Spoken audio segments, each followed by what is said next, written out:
ہضم کر جائیں گے یا یہ ڈائجسٹ ہو جائے گا some time down the line, جبکہ وہ ثابت ہوا کہ وہ ایک ایسا مسئلہ ہے اور ایک ایسا توق ہے جو کہ تحریک انصاف کے گلے میں پڑا ہوا ہے، اور خود کو تحریک انصاف اس سے ڈسٹنس نہیں کر پا رہی، نہ ہی اپنی جان چھڑا پا رہی ہے۔ اور ذہن میں رکھیے گا کہ جو پاکستان کے اندر اس وقت حالات ہیں، اب 9 مئی شروع دن سے جب میں یہ خبر دی کہ جی 9 مئی پہ کوئی لین دین نہیں ہے اور یہ نان نیگوشیبل ہے، تو لوگوں کو لگتا تھا کہ نہیں یہ تو چند خواہشات کا ذکر کیا جا رہا ہے، جبکہ مجھے اس بات کا اندازہ بہت پہلے ہو گیا تھا کہ یہ نان نیگوشیبل ہے۔ اور دوسری بات یہ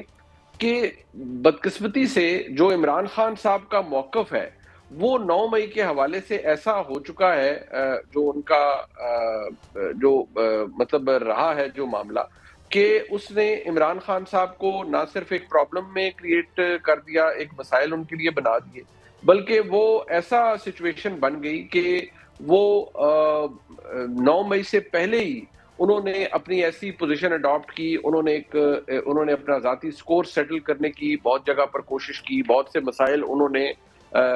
خراب کرنے کی کوشش کی، اور انہوں نے ایک باقاعدہ طور پر ایک جو 9 مئی کو لوگ ایک اور پیرائے میں دیکھتے ہیں، 9 مئی سیکنڈ اٹیمپٹ تھی پاکستان کی فوج کے خلاف، پہلی اٹیمپٹ تو اس سے پہلے ہو چکی تھی 2022 میں۔ تو ظاہری بات ہے جب آپ ایک ادارے پر پے در پے یہ حملے کریں گے، اور وہ ادارہ پھر جو اس کی انسٹیٹیوشنل پوزیشن ہے وہ تو بڑی کلیئر ہے کہ جی ہم اس بات کو تو کوئی ٹالریٹ نہیں کرے گا، لہٰذا وہ اب آرگیومنٹ ہو گئی چیز ایک کے بعد ایک، اور جو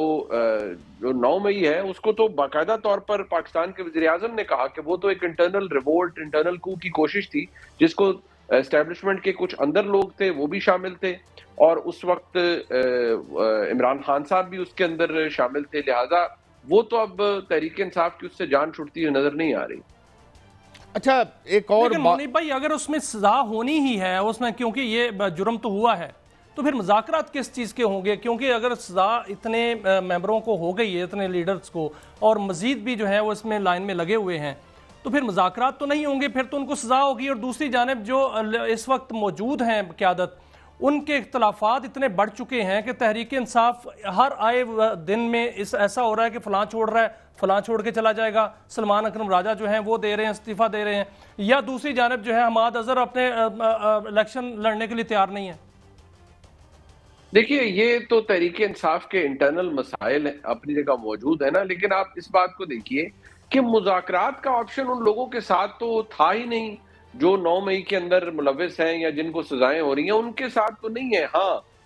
یہ بات بالکل موجود ہے کہ جن لوگوں نے پارٹی چھوڑی، جن لوگوں نے پریس کانفرنسز کی، یہ ایک آپ اسے ایک ایلیمنٹ کہیں، ایک تضاد کہیں تو موجود ہے کہ جن لوگوں نے پارٹی چھوڑی ان کو پھر ان کی طرف ہاتھ نہیں بڑھایا گیا، لیکن جو لوگ 9 مئی کے اندر بالواسطہ بلا واسطہ جن کو کہا گیا کہ ملوث ہیں، ان کو تو پھر سزائیں ملی ہیں اور مل رہی ہیں، لیکن دیکھنا یہ ہے کہ ان سزاؤں کا آگے جا کے فیصلہ کیا، ان کا نتیجہ کیا نکلتا ہے، کیا یہ تاریخی طور پر درست فیصلے ہیں جو عدالتوں سے آ رہے ہیں، یا یہ اوپر کی عدالتوں میں جا کے کسی سٹیج پر تبدیل ہو جائیں گے؟ منیب بھائی یہ ایک اور کالم آیا ہے انصار عباسی صاحب کا، اور وہ کہہ رہے ہیں کم از کم پی ٹی آئی اپنے سوشل میڈیا کو کنٹرول کرے، اور پھر درخواستیں پہلے ہی ہمارے ہاں جو یعنی آزادی رائے جو ہے وہ کوئی اتنی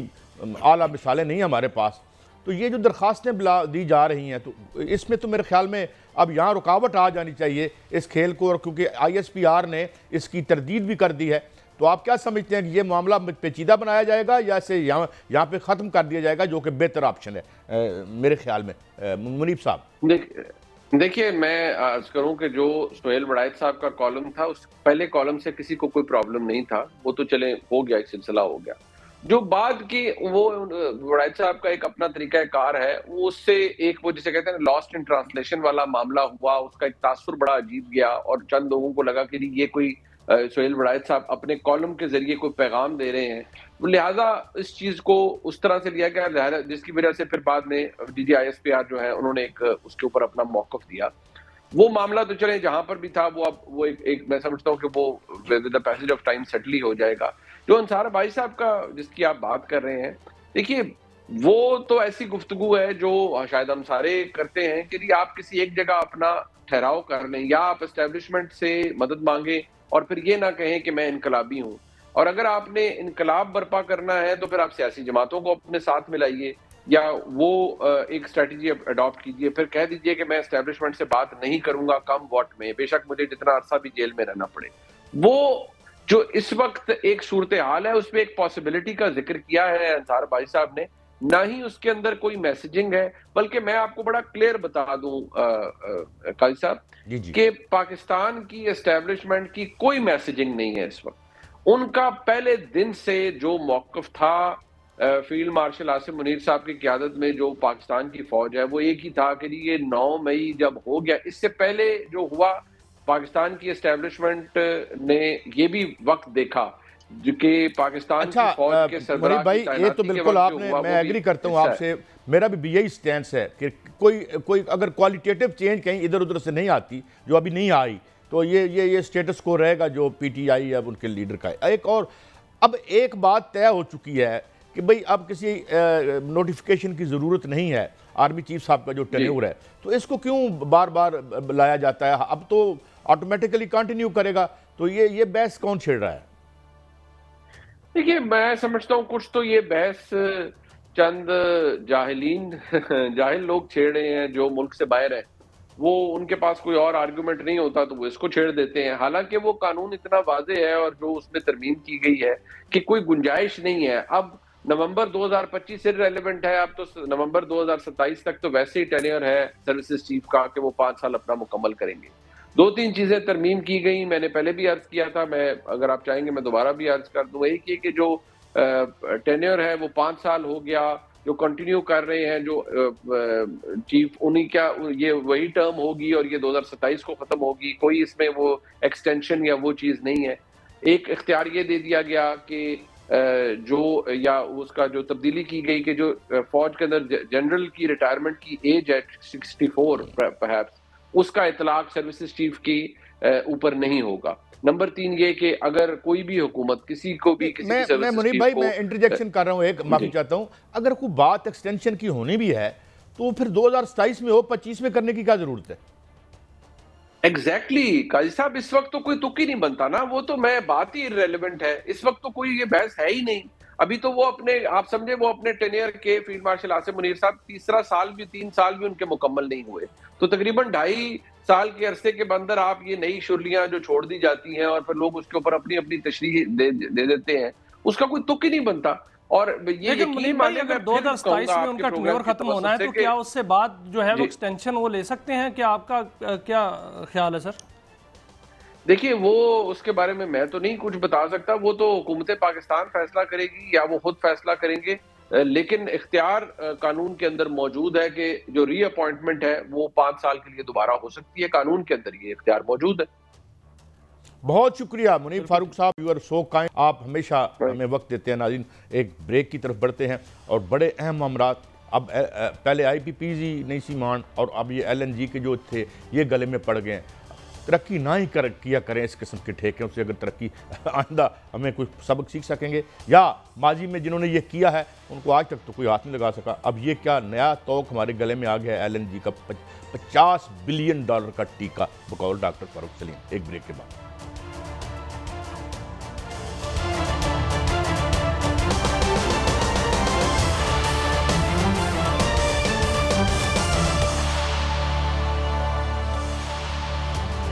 ویلکم بیک. ناظرین ہمیں جوائن کیا ہے معروف لکھاری جناب اور ڈاکٹر اکرام الحق، معیشت کے ماہر، پولیٹیکل اکانومی پر گہری نگاہ. ڈاکٹر صاحب پہلے ہی ہم نے دیکھا، میں نے جب آئی پی پیز کے بارے میں فائنانشل ٹائمز میں 2013-14 میں ایک سٹوری دیکھی تو میرے کانوں سے تو دھواں نکل گیا. وہ سٹوری کوئی ڈاکٹر کمال ہیں ان کو کوٹ کیا گیا تھا فائنانشل ٹائمز میں.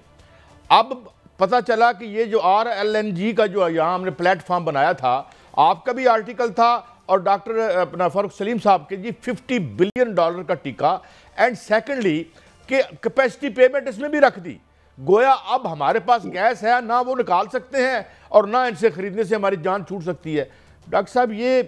کون سی جمہوریت ہے؟ یہ تو 2014 میں شاید خاقان عباسی صاحب نے معاہدہ کیا تھا. واٹس یور ٹیک آن دس سر؟ بہت شکریہ قائد صاحب. آپ کو یاد ہوگا کہ ہم بہت عرصے سے اس بات پہ لکھتے رہے ہیں، اور اس دفعہ کا جو آپ نے پیس کا ذکر کیا اس میں ارشد عباسی صاحب بھی میرے ساتھ تھے، وہ اس فیلڈ کے ماہر ہیں اور میرا بھی اس پہ کام تھا، تو ہم نے سوچا کہ جب یہ معاہدہ ہو رہا تھا تو بہت زیادہ شادیانے پہ جائیں گے، جیسے آئی پی پیز کے وقت تھا، اور کہا گیا جی ہم نے بہترین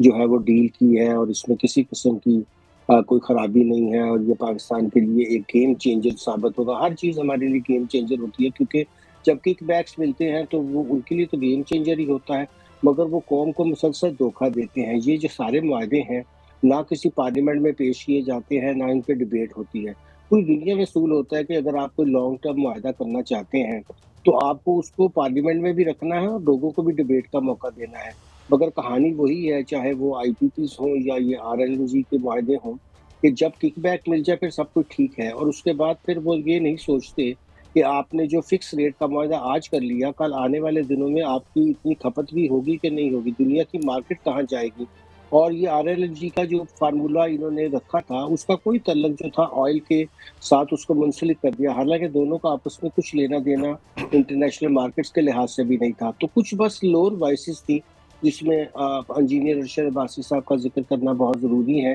کہ اس وقت انہوں نے اور ہم نے کچھ اور لوگوں نے اس کے اوپر آواز اٹھائی، اور بہت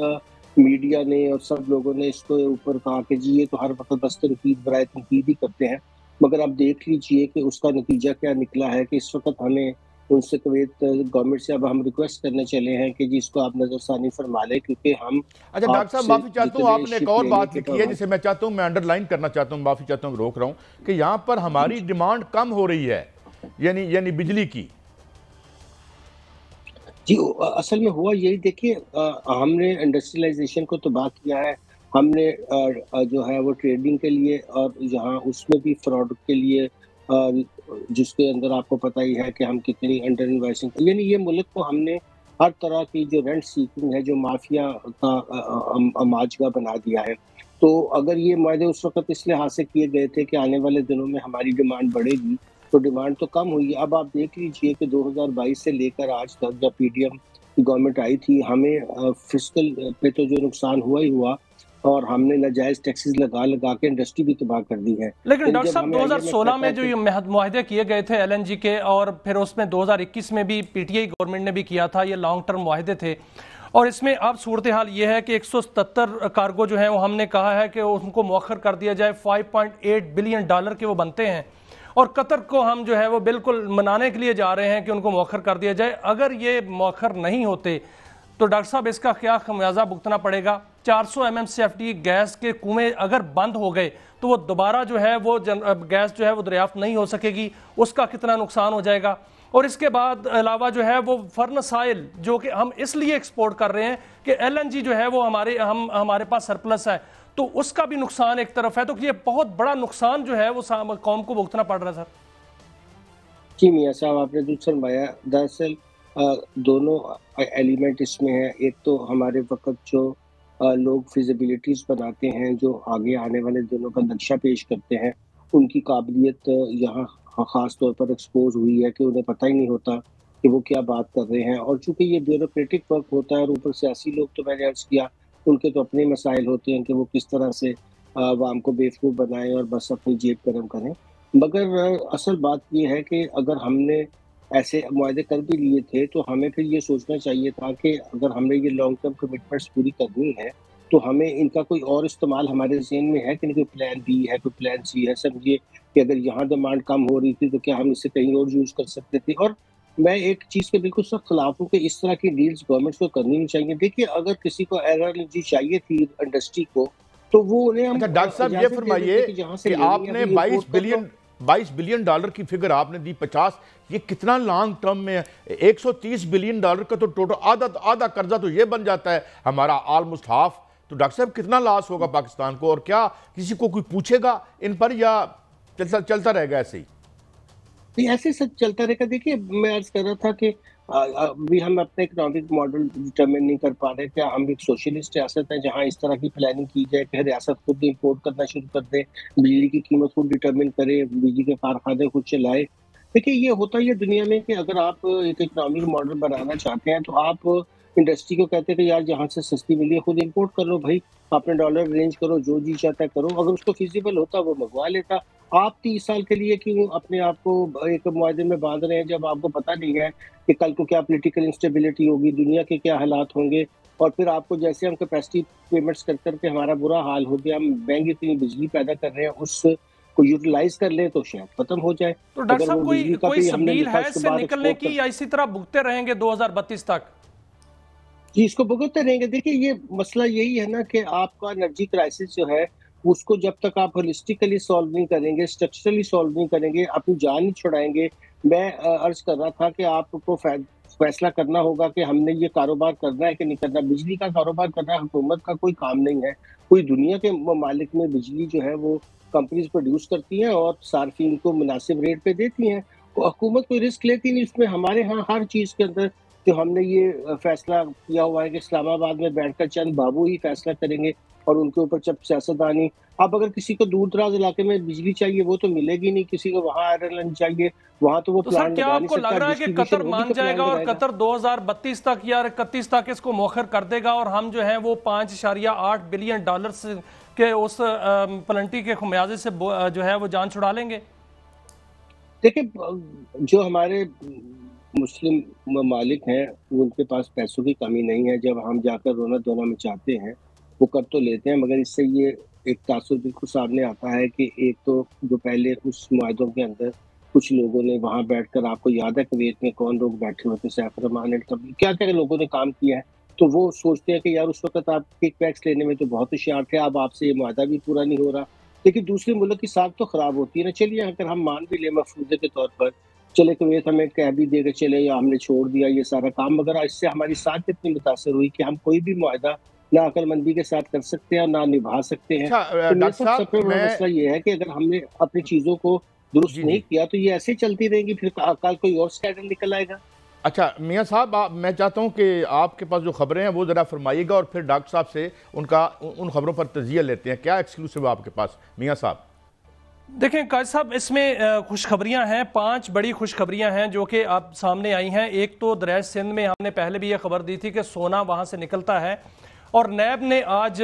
جنگ اخبار میں ایک خبر چھپی ہے، نیب کے اعداد و شمار ہیں کہ جو اٹک کے نزدیک ایکسیویٹر وہاں لگے ہوئے ہیں، وہاں ایک ایکسیویٹر جو ہے وہ ایک ہفتے میں 75 کروڑ سے 1 ارب روپے کا سونا جو ہے وہاں سے نکالتا ہے، اور وہاں پر 1500 ایکسیویٹر لگے ہوئے ہیں۔ اسی طرح آپ داسو سے گلگت تک دیکھ لیں تو وہاں پر بھی ہزاروں ایکسیویٹر ہیں۔ اگر ایک ایکسیویٹر جو ہے وہ 1 تولہ سونا روزانہ نکالے، 15 گرام سونا نکالے، تو یہ 300 صرف ایک ایکسیویٹر 365 تولہ جو ہے سونا بنتا ہے، اور اس حوالے سے جو تخمینہ سامنے آیا ہے وہ 36,000 ارب روپے کا تخمینہ سامنے آیا۔ اگر اس طرح حکومت جو ہے باقاعدہ طور پر اس کو ایز اے پروجیکٹ لے تو دریائے سندھ کے کنارے سے اتنا مالیت کا سونا جو ہے وہ نکل سکتا ہے۔ دوسری بڑی خبر قائد صاحب یہ ہے کہ چین کی مدد سے لاہور سے کراچی تک بلٹ ٹرین چلانے کا ایک پروجیکٹ جو ہے وہ اس کا آغاز کر دیا گیا ہے۔ $6.8 بلین کی مالیت سے یہ بلٹ ٹرین چلے گی، 250 کلومیٹر فی کلومیٹر سے کی رفتار سے چلے گی، 5 گھنٹوں میں لاہور سے کراچی سفر جو ہے ہو جائے گا۔ 2030 میں اس کو مکمل ہونا ہے پروجیکٹ کو، اور یہ پروجیکٹ وسیع ہوگا، یہ کھنجراب سے لے کر گوادر تک جو ہے وہ جائے گا، لیکن یہ پہلا فیز جو ہے اس کا مکمل ہوگا۔ تیسری خوشخبری ڈاکٹر صاحب تیسری خوشخبری میں دینے جا رہا ہوں۔ تیسری خوشخبری یہ ہے کہ بنگلہ دیش میں جو ہے وہ JF تھنڈر لینے کے لیے تیار ہے، اور پاکستانی جو ہے وہ جہاز خریدنے کے لیے تیار ہے۔ اس حوالے سے بھی بات چیت چل رہی ہے، اس کی دلچسپی سامنے آئی ہے۔ اور خوشخبری یہ بھی ہے کہ چین کے میں 80 سالہ جو جشن منایا جا رہا ہے وہاں پر پاکستان فاتح طور پر شامل ہو رہا ہے، اور وہاں پر جو ہے پیوٹن بھی آ رہے ہیں، دیگر جو عالمی رہنما بھی آ رہے ہیں، اور پاکستان سے وزیر اعظم پاکستان چلیں جی، بڑی مہربانی ہوگی، بلکہ میں یہی کہوں گا میاں صاحب مجھے اجازت دیجئے، جو ہے وہ وہاں فاتح طور پر وہاں پر شامل ہوں گے۔ میاں صاحب مجھے اجازت دیجئے، اور یہ خوشخبری ہے کہ پاکستان جدید ترین اسلحہ جو ہے وہ پاکستان کے اندر بنائے گا، اور بڑے جدید ترین جہاز جو ہیں اس کا جو ہے کارخانہ پاکستان کے اندر لگنے جا رہا ہے۔ یہ بڑی بات ہے میاں صاحب، میں بہت شکریہ آپ کا۔ حضور یہ جو ڈاکٹر صاحب ہم نے جو لاہور کی ٹرین بنائی تھی، تب جو خبریں چھپی تھی فاروق سلیم صاحب نے کہا تھا کہ یہ 2.5 لاکھ لوگوں کو کیٹر کرے گی، اور جتنے پیسوں میں بن رہی ہے ان 2.5 لاکھ لوگوں کو ایک سوزوکی گاڑی لے کے دی جا سکتی ہے ان پیسوں میں۔ کیا یہ دنیا کی مہنگی ترین ٹرین ہم نے چلائی تھی ڈاکٹر صاحب؟ یہ تصور غلط ہے یا درست ہے؟ جی یہ بالکل درست ہے، بلکہ یہاں بہت بڑا جو ڈیٹ کیپ کریٹ ہو رہا ہے، آپ حیران ہوں گے کہ یہ سی پیک کا حصہ بنا گیا، اور اس کے بعد یہ جو قرضہ ہم نے لیا اس کے اوپر آپ کو پتا ہے کہ چائنیز نے تقریباً ہم سے 18 سے 19% انشورنس ڈال کر اس کا ریٹرن مانگا۔ بجلی اتنی مہنگی ہے اور اس پہ یہ چل رہی ہے، اور لاہور کے لیے تو یہ سمجھے پنجاب حکومت کے لیے ایک بہت بڑا بوجھ بن گیا ہے۔ اور ساری دنیا میں اصول ہوتا ہے، اگر لاہور والوں کو کوئی اپنی اچھی ٹرانسپورٹ چاہیے تو اس کے لیے ٹیکس ادا کرے، اور ایسی فیسیلٹی عام لوگوں کو حاصل ہو سکتی ہے۔ لوگ لاہور میں اتنے امیر لوگ ہیں، ان سے ٹیکس کیوں نہیں لیتی حکومت، اور اس سے اپنی جو پبلک فائنینس ہے، جو پبلک یوٹیلیٹیز کی چیزیں ہیں وہ پوری کیوں نہیں کرتی۔ ابھی خبروں میں بھی آپ دیکھیے کہ دریائے سندھ کے ساتھ ساتھ سونے کی تلاش جو ہے، وہ ذرے تو وہاں سے اوپر سے گلیشیئر سے آ ہی رہے ہوتے ہیں، کیا ذروں کو کلیکٹ کر کے ہم اس کی جو پروسیسنگ کر کے اس کو گولڈ بارز میں بدل سکتے ہیں کہ نہیں بدل سکتے؟ کیا ہمارے پاس کوئی ایسی ٹیکنالوجی ہے؟ دیکھیے ریسورسز تو اللہ تعالیٰ نے پاکستان کو بے شمار ڈاکٹر صاحب میں دیے ہیں۔ یہی رہنمائی آپ سے لینا چاہوں گا۔ ایک تو سونے کی بات ہے کہ بہت بڑا ڈپازٹ جو ہے وہ دریائے سندھ میں ہے، دوسرا یہ ہے کہ اب تیل اور گیس کی تلاش کے لیے بہت سی کمپنیاں پاکستان میں آ رہی ہیں، اور بڑی کمپنیاں جو امریکن کمپنیاں ہیں وہ بھی پاکستان میں آ رہی ہیں، آف شور آن شور جو ہے بلاکس وارڈ ہونے جا رہے ہیں۔ اور تیسری جو خوشخبری یہ ہے کہ پاکستان کے اندر جو ریئر وہ معدنیات ہیں وہ 13 میں سے 12 جو ہیں وہ پاکستان کے اندر ہیں۔ تو اتنی بڑی دولت پاکستان کے اندر پڑی ہوئی ہے، اس کا فائدہ اٹھا کر ہم تمام قرضے اتار سکتے ہیں؟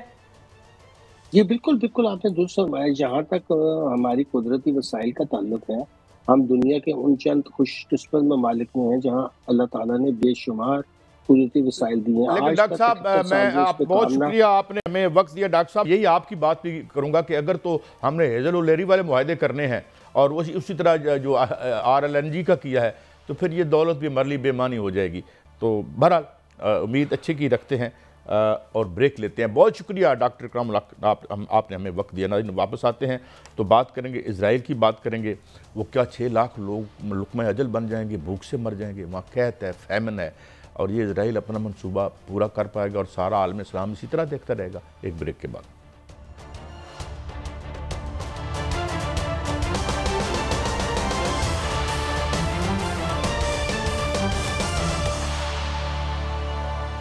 ویلکم بیک ناظرین، ہمیں جوائن کیا ہے جنرل ریٹائرڈ ڈاکٹر رضا محمد صاحب نے۔ بہت شکریہ جنرل صاحب، آپ نے ہمیں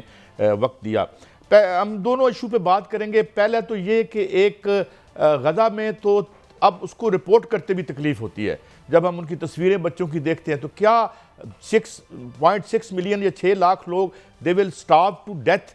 to fulfill Israel's یا نتانیاہو's dream؟ کیا دیکھ رہے ہیں، پرسپیکٹو آپ کا کیا ہے ڈاکٹر صاحب؟ جی بہت شکریہ جی، جو آپ نے فرمایا ابھی اس میں کوئی شک نہیں ہے جی کہ وہاں پہ تو ایسے لگتا ہے کہ سینس لیس کلنگ مشین ہے، روبوٹس ہیں جیسے، بغیر کسی ہیومن کنسیڈریشن کے وہ ان غریب لوگوں کو، نہتے لوگوں کو جن کے پاس کھانے کے لیے کھانا نہیں ہے، دوائیاں نہیں ہیں، رہنے کے لیے کوئی جگہ نہیں ہے، ان کو ماری جا رہے ہیں۔ اور نیتن یاہو اور ان کی لیڈرشپ جو ہے وہ پاگلوں کی طرح، وحشیوں کی طرح ایک جینوسائیڈ کر رہی ہے، اور وہ بس اس چکر میں ہے کہ بندے جدھر مرضی ہے جائیں، جتنے مرتے ہیں مر جائیں، ان کو زمین مل جائے۔ اور جو اہم بات ہے وہ یہ ہے کہ جتنی بھی ابھی تک شہادتیں ہوئی ہیں اس میں تقریباً 35 سے 40% بچے ہیں، تو یہ ایک ٹپیکل جینوسائیڈ ہے۔ اگر آپ کو یاد ہو تو انہوں نے شروع میں ایک بہت ہی برا لفظ استعمال کیا تھا فلسطینیوں کے لیے کہ یہ ہیومن اینیملز ہیں۔ تو ابھی میں سوچتا ہوں کہ وہ کیا ان ہیومن تھے یا یہ زیادہ ان ہیومن ہے؟ میرے خیال میں تو یہ بالکل ان ہیومن ہے۔ ابھی ان کو روکنا جو ہے وہ بڑا ضروری ہے، اور روکنے کے لیے میں سوچ رہا تھا کہ آج جیسے OIC کا اجلاس ہوا ہے، باقی چیزیں ہیں، بہت سٹرونگ ایفرٹ کی ضرورت ہے کہ EU امریکہ کو ساتھ میں لا کے OIC اور جو بڑی کنٹریز ہیں ہماری مسلم عرب ورلڈ کی، اسپیشلی KSA ہو گیا، قطر ہو گیا، UAE ہو گیا، even China, Pakistan, Turkey, Iran, کہ سارے مل کے بہت زیادہ پریشر ڈالیں، اور آگے جو UN جنرل اسمبلی کا اجلاس ہو رہا ہے۔ ڈاکٹر صاحب میں اسی حوالے سے رہنمائی چاہوں گا کہ جو اسرائیل ہے وہ تو گریٹر اسرائیل کا منصوبہ، بلکہ اس پر عمل درآمد اس نے شروع کر دیا ہے۔ نتان یاہو کہتا ہے کہ یہ روحانی منصوبہ ہے جو کہ وہ مکمل کرے گا، اور ادھر OIC نے اس کو مسترد کر دیا ہے۔ کیا اس کو صرف مسترد کرنا کافی ہے یا اس کا ہاتھ روکنا کافی ہے؟ دوسرا یہ بتائیے گا کہ باقاعدہ طور پر اسرائیل نے حملے شروع کر دیے ہیں، یمن پر بھی حملے شروع کر دیے ہیں، اور وہ اس کا اگلا نشانہ جو ہے عالمی میڈیا بتا رہا ہے کہ ترکی اور ایران ہے، دوبارہ وہ اس پر حملہ کر سکتا ہے ایران پر، اور ترکی کو بھی نشانہ بنا سکتا ہے. اس پر آپ کیا کہیں گے کہ ہمیں کس طرح ریئیکٹ کرنا چاہیے؟ جی بہت شکریہ جناب. پہلی بات تو یہ جی، جیسے میں عرض کر رہا تھا کہ بہت ضروری ہے کہ ان کا ہاتھ روکنا، جیسے آپ کہہ رہے ہیں، تو ہاتھ روکنے کے لیے ضروری ہوگا کہ بہت کوئک طریقے سے جو OIC ہے ہماری، وہ اپنے وفد بھیجے، موبلائز کرے، سپورٹ جو ہے امریکہ میں اور یورپ میں اور جتنی بھی اتحادی کنٹریز ہیں امریکہ کی، اور اگلے یونائٹڈ نیشن کے اجلاس میں سب سے پہلا کام یہ ہونا چاہیے کہ فلسطین جو ہے اس کو ایک آزاد ریاست کے طور پہ تسلیم کیا جائے. نمبر 2، جو ان کے حملے ہیں جو آپ کہہ رہے ہیں کہ ایکسپیکٹڈ ہیں کہ جی آگے ایران اور ٹرکی پہ، تو وہاں پہ وہ پاگل لوگ حکمرانی کر رہے ہیں. اور آپ نے خبروں میں دیکھا ہوگا، پڑھا ہوگا، ایون ان کے جو پرانے ایک وزیر اعظم ہیں انہوں نے بات کی ہے، پرانے جنرلز ہیں، ان کے انٹلیکچوئلز ہیں، پولیٹیشنز ہیں، کچھ تقریباً 40 کے قریب لوگ ہیں، انہوں نے یہ مذمت کی ہے نیتن یاہو کی، اور اسے کہا ہے کہ یہ جنگ جو ہے اصل میں تم ایک موت کا پھندا تیار کر رہے ہو جوز کے لیے، اسرائیل کے لیے، تو اس کو سٹاپ کرو. ابھی آئی ڈونٹ نو کہ وہ بندہ جو ہے مینٹلی سٹیبل ہے کہ نہیں ہے. مجھے ایسے الفاظ بولنے اچھے نہیں لگتے کسی ملک کے سربراہ کے لیے، لیکن لگتا یہی ہے کہ وہ لوگ تو بالکل انہیومن اور کنسیڈریشن لیس ہو گئے ہیں. ایران اور ٹرکی کی جو آپ نے بات کی، ان سے دور کچھ بھی نہیں ہے، پاگل لوگ ہیں. لیکن میرے خیال میں ان کو 10 دفعہ سوچنا پڑے گا. ایران پہ جب انہوں نے حملہ کیا تو کیا فائدہ اٹھایا، اور اگر ٹرکی پہ کریں گے تو وہ ٹرکی تو بہت زیادہ اسٹرانگ ہے ان کی نسبت بھی، اور پھر تو شاید بہت ساری جگہوں سے ریئیکشن آئے گا. روکنے کے لیے جو آپ لیکن نے ڈاکٹر کہا جی صاحب، کہ عرب میڈیا یہ کہہ رہا ہے کہ اسرائیل جو ہے وہ یہاں تک آگے بڑھ چکا ہے کہ وہ پاکستان کے اندر بھی دہشت گرد جو ہے وہ بھیج رہا ہے، اور اس کے شواہد بھی ملے. جب پاک بھارت کشیدگی ہوئی تو انہوں نے مل کر جو ہے پاکستان پر حملہ کیا، جو کہ ذلت میں شکست کھائی. اب بھی ہمیں اویئر رہنا چاہیے، اگر ایسا کوئی اقدام ہوتا ہے، ترکی پر حملہ ہوتا ہے، تو پھر ہمیں بھی ان کی جو ہے وہ مدد کرنا پڑے گی اور ان کا باقاعدہ طور پر ہاتھ روکنا پڑے گا، کیونکہ پاکستان ہی سب سے بڑی رکاوٹ ہے گریٹر اسرائیل کے سامنے.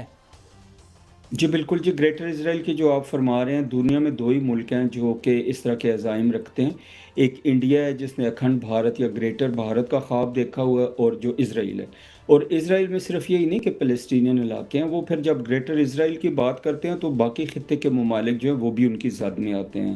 جب اکھنڈ بھارت کی کرتے ہیں بات تو پورا ساؤتھ ایشیا آلموسٹ اس میں آ جاتا ہے. تو یہ تو انٹرنیشنل لاء کے بھی اگینسٹ ہے، پاکستان کو بھی اور باقی OIC کو بھی ان کے اگینسٹ ایک تو انٹرنیشنل لاء کا کیس بھی جو ہے وہ رجسٹر کروانا چاہیے. اس چیز کو کمپلین کرنی چاہیے جتنے بھی ادارے ہیں انٹرنیشنل کہ جی ایک انٹرنیشنل لاء کی ایبروگیشن ہے، ایون اس کی بات کرنا بھی. اور جہاں تک تعلق ہے جی ان کو روکنے کا اور کوئی طریقہ نہیں ہے کہ خود آپس میں بھی اتحاد کریں، اور ان کے خلاف جو باقی جو ممالک ہیں، ابھی آپ نے دیکھا EU کے بہت سارے ملکوں میں مظاہرے ہوئے ان کے اگینسٹ، ان کے اپنے اندر سے لوگ اٹھ رہے ہیں، اسرائیل سے، امریکہ میں بہت سارے لوگ اٹھ رہے ہیں. تو سب دنیا کو، اقوام عالم کو مل کے یہ اکٹھی اپنی ایفرٹ کر کے تو یہ ان کو روکنا پڑے گا. جہاں تک تعلق ہے وہ فزیکل روکنے کا جی، وہ آج تک ہماری طرف سے میں یہ سمجھوں گا کہ OIC کی طرف سے، مسلم ممالک کی طرف سے، باقی ممالک کی طرف سے کوتاہی رہی ہے. تو اس کو ایڈریس کرنے کا ایک ہی طریقہ ہے کہ بہت زیادہ پریشر ڈالا جائے امریکہ پہ. اور پریزیڈنٹ ٹرمپ جو ہیں وہ تھوڑے سے نان ٹریڈیشنل پریزیڈنٹ ہیں. ابھی تھوڑی دیر پہلے جو آپ بات کر رہے تھے جی کہ وہ ادھر ادھر وہ ملیشیاز بھی بھیج رہے ہیں، تو وہ تھوڑا نان ٹریڈیشنل صدر ہیں. ان کو اگر کنونس کیا جائے، پریشرائز کیا جائے کہ جی یہ بہت ظلم ہو رہا ہے اور آپ کی ریپوٹیشن کے لیے بھی اچھا نہیں ہے، تو میرے خیال میں وہ موبلائز کر لیں گے ایسی فورسز اور ایسے جو طریقے ہیں کہ اسرائیل کو روکا جا سکے. اچھا، یہ کتنا مؤثر، یہ جو وہاں پہ ایک کہتے ہیں جی انٹرنیشنل فائنانس سنڈیکیٹ ہے جس میں جیوز کا بہت اثر نفوذ ہے، وہی ان کی پالیٹکس اور ایون الیکشن کو کنٹرول کرتے ہیں. 60-70% فنڈنگ جو ہے ٹاپ کے لوگوں سے آتی ہے ان کے الیکشن میں بھی. تو یہ کیا دست نگر ہے امریکن رولنگ ایلیٹ بھی ان جیوز لابی جو ہے؟ جی بالکل ہے جی. انٹرسٹنگ بات یہ ہے جی کہ امریکہ میں 2 کمپنیز ہیں، بلیک سٹون اور دوسری کا نام ایک دم میرے ذہن سے نکل گیا. یہ 2 کمپنیز ہیں جو پوری دنیا کے سمجھیں کہ 70% تک یا بھی پلس مائنس بزنس کو اور فائنینسز کو کنٹرول کرتی ہیں. دونوں جیوز کمپنیز ہیں. اور اس میں کوئی ہمیں شک نہیں ہونا چاہیے کہ ان کا امپیکٹ بہت زیادہ ہے. ابھی آپ دیکھیں تو جوش لابی جو ہے ان کے پریشر میں آ کے پریزیڈنٹ ٹرمپ جو ہیں وہ ایران کی وار میں شامل ہوئے اور امریکن جو بامبرز ہیں B-52s وہ گئے اور انہوں نے ایران کی نیوکلیر فیسلٹیز پہ اٹیک کیا. تو بہت زیادہ انفلوئنس ہے, اس میں کوئی شک نہیں, اور اس انفلوئنس سے نکلنا بڑا مشکل ہے. تو جیسے میں کہہ رہا تھا ٹرمپ ایک نان ٹریڈیشنل صدر ہیں, وہ شاید یہ ہمت کر لیں. اچھا انڈیا کی تھوڑی سی ڈاکٹر بات صاحب ایک بہت بڑی ڈیولپمنٹ ہوئی پاکستان کے اندر کہ چین کے وزیر خارجہ پاکستان میں آئے اور انہوں نے جا کر جو ہے وہاں پر چینی وزارت خارجہ نے جو بیان دیا اس میں انہوں نے کہا کہ پاکستانی فوج پاک چین دوستی کا ضامن ہے. اور اس کے علاوہ لیکن جو بھارتی میڈیا ہے وہ اس چیز کو بڑا اچھال رہا ہے اور اپنے جنگی جنون جو ہے اس کو بھی اچھال رہا ہے کہ وہ ایک اگنی 2 کا جو ہے انہوں نے تجربہ کیا ہے, اگنی 3 اور 4 کا بھی, بلکہ اگنی 5 اور 6 کا جو ہے تجربہ کریں گے. تو اس میں ہم بھی اپنا ایک میزائل کا تجربہ جو ہے وہ کرنے والے ہیں. اس حوالے سے بتائیے گا, یہ بھی کہا جا رہا ہے, یہ بھی خبریں آ رہی ہیں کہ جو بنگلہ دیش ہے وہ JF-17 جو ہے اس کے میں دلچسپی رکھتے ہیں, اور یہ بھی خبریں آ رہی ہیں, اس کی بھی تصدیق کیجیے گا یا بتائیے گا, وضاحت دیجیے گا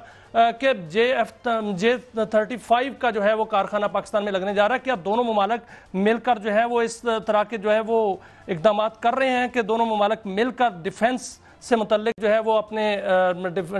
صنعت کو آگے بڑھائیں؟ جی بہت شکریہ جی. سب سے پہلے بنگلہ دیش جی, بنگلہ دیش میں اصل میں بہت ساری دہائیوں تک حسینہ واجد کی حکومت رہی,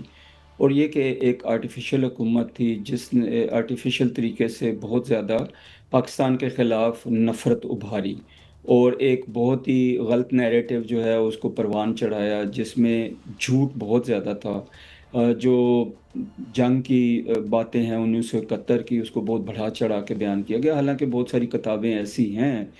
کہ جو ہمیں بتاتی ہیں کہ یہ سارا جھوٹ ہے. بٹ اس کے بعد یہ ہوا کہ لکیلی وہاں پہ ایک گورنمنٹ پریشر میں ان کو بھاگنا پڑا, تو جو بند آوازیں تھیں وہ ابھی کھل گئیں, جو سوچیں تھیں جو سوچوں پہ پہرا تھا وہ بھی ختم ہو گیا. تو بنگلہ دیش کے موسٹ آف دی پیپل جانتے ہیں کہ پاکستان ان کا مخلص ہے. ہم علادہ ہوئے وہ ایک الگ کہانی ہے, کیوں ہوئے وہ الگ ڈسکشن ہے, لیکن ہو گئے اور دونوں ملک اپنی اپنی جگہ پہ اچھا کام کر رہے ہیں. اور بنگلہ دیش کے لوگ جو ہیں, جو مجھے سمجھ آ رہی ہے کہ بنگلہ دیش کے لوگوں کو ابھی ایک محبت جو ہے وہ ریسرچ کی ہے. انہوں نے قائد اعظم کے بارے میں بھی اچھی باتیں کی ہیں, پاکستان ڈے کو بھی منایا ہے, یوم آزادی کو. تو جہاں تک ہماری کوآپریشن ہے جی, یہ ملٹی فیسیڈڈ ہوگی, آل راؤنڈ ہوگی میرے خیال میں, ہر چیز میں ہوگی, اکانومی میں ہوگی, ملٹری میں ہوگی, ڈپلومیسی میں, پولیٹیکل, پڑھائی میں, وظیفوں میں, ایک اسکالرشپس جو دیتے ہیں اس میں ہوگی. اور یہ ہماری کوآپریشن کسی تیسرے ملک کے خلاف نہیں ہے. Coming over to China ji, China کا جو ہمارا ریلیشن ہے وہ تو بہت پرانا ہے اور بڑا ٹائم ٹیسٹڈ ہے. اور چائنا میں یہ نہیں دیکھا گیا کہ بیجنگ میں کون رول کر رہا ہے اور اسلام آباد میں کون رول کر رہا ہے. یہاں پہ کوئی وزیر اعظم الیکٹڈ تھے یا کوئی ملٹری رولر تھے وہ, یا وہاں پہ کوئی بھی پریزیڈنٹ تھے. تو پاکستان اور ان کے تعلقات چائنا کے ریگارڈلیس آف اینی تھنگ بڑے اسٹیبلٹی سے آگے بڑھتے رہے. الحمدللہ آج اس بلندی پہ پہنچے ہوئے جہاں پہ تاریخ میں بہت کم مثالیں ملتی ہیں. جہاں تک کوآپریشن کا, JF-17 تھنڈرز آلریڈی ادھر بن رہے ہیں. JF-35 جو ہے اگر ان کی کنسٹرکشن یہاں پہ ہوتی ہے تو پاسبلٹی تو ضرور ہے کہ ہمارے پاس جو فیسلٹیز ہیں کامرا میں جہاں پہ پہلے جہاز بن رہے ہیں تو اس کے اندر فردر ایکسپینشن ہو سکتی ہے. اسی طرح باقی جو پاکستان میں بہت ساری چائنا کی ہیلپ سے جو ڈیفنس انڈسٹری ہے وہ چل رہی ہے, خواہ نیوی کی ہو, آرمی کی ہو, ایئر فورس کی ہو, ٹینکس ہیں, باقی چیزیں ہیں, گولہ بارود ہے. تو یہ کوآپریشن جو ہے ابھی مزید مستحکم ہوئی یہ مارکہ حق میں پاکستان کی فتح کے بعد, کہ چائنا کو بھی ایک کانفیڈنس ڈیولپ ہوا کہ ان کی ٹیکنالوجی کو بیسٹ طریقے سے یوز کر کے ویسٹرن ٹیکنالوجی جو ہے اس کو ڈیفیٹ کیا گیا, اور پاکستان کے لوگوں نے, افواج پاکستان نے اپنا لوہا منگوایا. تو ان چیزوں کی وجہ سے وہ سمجھتے ہیں کہ افواج پاکستان گورنمنٹ آف پاکستان کی فل سپورٹ میں ہیں, اور چائنا کے ساتھ جو پاکستان کے ریلیشنز ہیں ظاہر ہے وہ گورنمنٹ ٹو گورنمنٹ ہیں, لیکن ساتھ ساتھ افواج پاکستان اور PLA جو ہیں ان کے ریلیشن شپ بھی بہت دیرینہ ہیں اور ہر لمحے کے ساتھ آگے بڑھتے ہیں. تو پاکستان نہ صرف پاکستان کی اپنی سلامتی کی ضامن ہے, بلکہ جتنے پروجیکٹس پاکستان میں چل رہے ہوتے ہیں دوسرے ملکوں کے, اس میں بھی پاکستان کی آرمی جو ہے, نیوی, ایئر فورس,